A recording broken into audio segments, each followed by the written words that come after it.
অনুরাগের ছোঁয়া আজকের পর্বটিতে সাক্ষ্য বলছে, আরে বাহ, এখানেও সরস্বতী পুজো হয়েছে, জয় মা সরস্বতী। সূর্য বলছে, মিস্টার সরকার আপনি এখানে? সাক্ষ্য বলছে, ওটাই তো আপনাদের সাথে আমার অ্যাটাচমেন্ট ইয়ার রুম, আপনারা যেখানে যাবে সেখানে আমি ঠিক পৌঁছে যাব। দীপা বলছে, কিন্তু আমরা এখানে আছি আপনি জানলেন কিভাবে? রূপা বলছে, আমি বলেছি। আসলে পাপা আমাকে জিজ্ঞেস করছিল, আমার একটা টেস্ট আছে, সো সেই টেস্টটা আমি দেবো কি না জিজ্ঞেস করছিল। রুনা বলছে, টেস্ট? কিসের টেস্ট? রূপা বলছে, আমি একটা অ্যাপটিটিউড টেস্টের নাম দিয়েছি। দীপা বলছে, কিন্তু রূপা তুই তো আমাদেরকে এমন কিছু বলিসনি। রূপা বলছে, আসলে বাবাও এসে গিয়েছিল আর আমিও সঙ্গে আসতে চেয়েছিলাম, তো আমি কিছু বলিনি। সূর্য বলছে, দেখ আমি সবসময় চাইবো যে আমরা সবসময় একসঙ্গে থাকি, কখনো আলাদা থাকতে চাই না। আর এখানে হঠাৎ করে চলে আসা কাউকে না বলে তখন ওই রকম সিচুয়েশন তৈরি হয়েছিল। তার মানে এই নয় যে আমি এরকমটা চাই যে তোদের ভবিষ্যৎ খারাপ হোক। আগে ভবিষ্যৎ, আগে পড়াশুনো, আগে কেরিয়ার। সোনা বলছে, কিন্তু তুমি তো আমাকে কিছু বলোনি। রূপা বলছে, আসলে আমি ডিসাইড করতে পারছিলাম না, পাপা বলল বলে। আচ্ছা তুমি একটু বাবা মার সাথে থাকো, আমি আমার এক্সামটা দিয়ে চলে আসব, ওকে?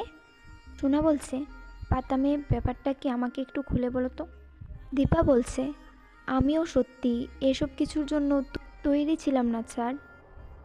স্যার ওইদিকে সব ঠিক আছে তো? রূপা বলছে, তুমি প্রশ্ন করলে আমি কিছু না বলতে পারলে আমার খুব খারাপ লাগে শোনা, কিন্তু আমি সত্যি এখন কিছু বলতে পারবো না, ফিরে এসে সব বলবো শোনা। তুমি এখন মা বাবার কাছে থাকো প্লিজ। সূর্য বলছে, দীপা ওকে জোর করো না, ওর এখানে থাকতে হতেই পারে অসুবিধা হচ্ছে, যেখানে ভালো থাকে সেখানে যাক, কোনো ব্যাপার না।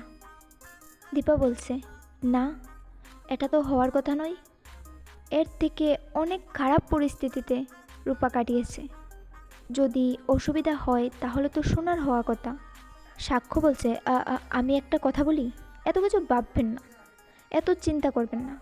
ডক্টর সেনগুপ্ত, এত চিন্তা করার কিছু নেই, সত্যি ওর এক্সাম আছে, ওটা দিয়েই জাস্ট চলে আসবে। রূপা বলছে, চলো পাপা। সাক্ষ্য বলছে, আসছি।